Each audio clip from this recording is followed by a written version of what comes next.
Salut à toi qui t'es perdu sur YouTube et tombé sur ma vidéo par hasard. Mais ne pars pas tout de suite, aujourd'hui je mets les films d'animation japonais de côté pour parler de super-héros avec Watchmen, les gardiens. Oh mon dieu que cette intro était rapide.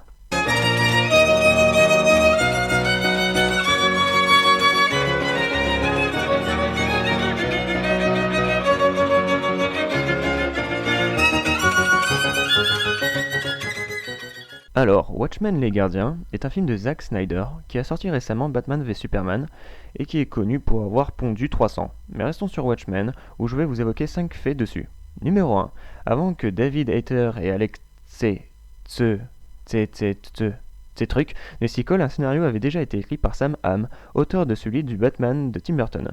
Sauf que celui-ci a purement et simplement été jeté aux oubliettes, et personne ne sait vraiment pourquoi. Numéro 2.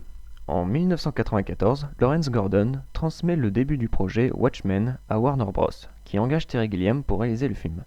Des acteurs célèbres sont contactés pour interpréter les rôles principaux. Arnold Schwarzenegger pour le Dr Manhattan, Sigourney Weaver et Jamie Lee Curtis pour le Spectre Soyeux, Robbie Williams pour Rorschach, Kevin Costner et Richard Gere pour le Hibou, et Gary Busey pour le comédien.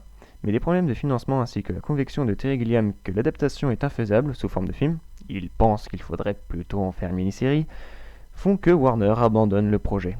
Numéro 3. Le film, malgré un bon démarrage aux États-Unis, où il a rapporté près de la moitié de ses recettes totales le premier week-end, a connu un succès commercial assez limité par rapport à son budget, rapportant 185 258 983 $ au box-office mondial, dont 107 509 699 $ aux États-Unis et au Canada. Excusez-moi. En Europe, il a dépassé le million d'entrées au Royaume-Uni et a réalisé 754 785 entrées en France, ce qui est une pas très grande réussite. Numéro 4. Quand le Dr Manhattan et Spectre Soyeux survolent la surface de Mars, le relief dessine une forme rappelant le visage de Mars. De même, le cratère en forme de smiley existe bel et bien, il est surnommé Happy Face Crater par les anglo-saxons. Numéro 5. Récompense. Le film recevra au Saturn Award le meilleur film fantastique, meilleur costume de film ainsi que meilleure édition spéciale DVD.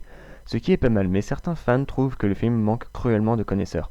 En effet, le film n'a pas aussi marqué les esprits que certains auraient voulu le croire, mais il reste cependant une très bonne expérience dans le domaine cinématographique super-héros. Voilà, on y est arrivé. On a changé de cap, sorti des films d'animation japonais, mais ne vous en faites pas, j'en ferai d'autres. Je t'en remercie toi. Oui, toi, de t'être abonné, ça me motive pour continuer. Sinon, si ce n'est toujours pas fait, tu peux t'abonner, sans te commander bien sûr. Lâchez un petit like en passant. Moi, je vous dis à la prochaine pour une autre vidéo. Je vais aller faire un câlin à Rorschach. Salut à tous.